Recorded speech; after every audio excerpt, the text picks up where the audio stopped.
اس وقت سیلابی صورتحال ہے اور سیلاب کی وجہ سے اس وقت تمام اضلاع متاثر ہو رہے ہیں۔ ان تمام صورتحال سے آگاہ ہونے کے لیے ہمارے ساتھ اس وقت موجود ہیں رباب چیمہ۔ رباب، ہمیں بتائیے گا کہ کیا صورتحال ہے اس وقت؟ کہا جا رہا ہے کہ کافی اونچے درجے کا سیلاب آنا ہے۔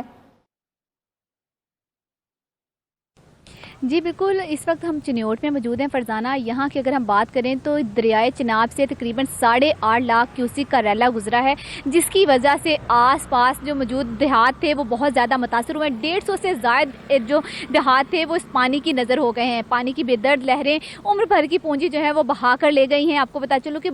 ہزاروں گھر جو ہیں وہ زمین بوس ہو گئے ہیں، ساتھ ساتھ جو ہے مویشی، کھیت، سب چیزیں بہہ جانے کی وجہ سے شہری جو ہے وہ خاصے پریشان ہے۔ اس وقت سیلاب کی جو صورتحال ہے، پانی قدرے کم ہوا ہے، لیکن جو سیلاب کی بعد کی تباہ کاریاں ہیں وہ سامنے آ رہی ہیں۔ وہ لوگ جو اپنے گھروں کو چھوڑ کر محفوظ مقامات پر گئے تھے، اب وہ گھروں میں لوٹنا شروع ہوئے ہیں، تو وہاں پر گرے ہوئے نظر آ رہے ہیں، بکھری ہوئی چیزیں اور بہت ساری مسنگ چیزیں جب وہ دیکھ رہے ہیں تو بے حد پریشان ہیں۔ ان کا یہی کہنا ہے کہ ساری عمر کی جمع پونجی لگا کے یہ گھر بنائے تھے، یہ چیزیں بنائی تھی، اور آج یہ ساری چیزیں سیلاب بہا کر لے گیا ہے۔ ابھی جو ہے ہمارے پاس اس قدر جو ہے وہ وسائل بھی نہیں ہے کہ یہ تمام چیزیں جو ہے وہ دوبارہ بنائی جائیں، گھروں کو دوبارہ تعمیر کیا جائے، اپنے مویشی، اپنی چیزیں جو ہے وہ واپس لی جائیں۔ اس حوالے سے آپ کو بتاتی چلوں کہ ایک طرف تو جو ہے وہ گھر جو زمین بوز ہو گئے ہیں، دوسری جانب جو ہے یہاں پر بجلی کا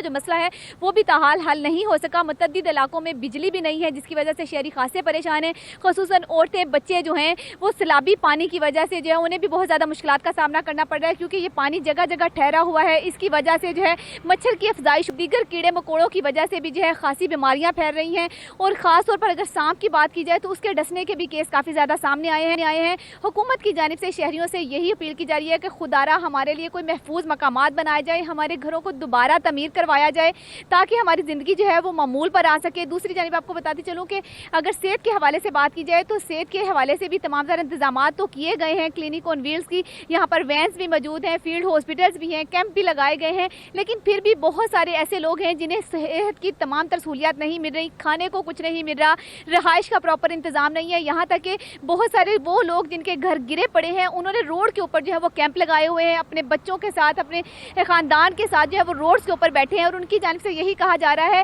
کہ ایک تو دھوپ، گرمی، اور دوسرا جو ہے وہ کیڑوں مکوڑوں کی وجہ سے جو ہے ہمیں بہت زیادہ مشکلات کا سامنا ہے۔ اس سے بھی بڑی ایک چیز جو سامنے آئی ہے وہ یہ ہے کہ یہاں پر پینے کا صاف پانی شہریوں کو دستیاب نہیں ہے، اس کی وجہ سے ڈائریا پھیل رہا ہے، الرجی ہو رہی ہے، اسکن الرجی ہو رہی ہے، آنکھوں کے مسائل ہو رہے ہیں، تو اس وجہ سے بھی شہری خاصے پریشان ہیں۔ حکومت سے یہی اپیل کی جا رہی ہے کہ ہمارے لیے کھانے پینے اور رہائش کا انتظام کیا جائے، ساتھ ہی ساتھ صحت کی جدید اور بہتر سہولیات دی جائیں تاکہ ہمارے بیوی بچے، ہمارے گھر بار جو ہے وہ محفوظ ہو سکیں اور ہم بہتر طریقے سے زندگی کی طرف واپس آ سکیں۔ جی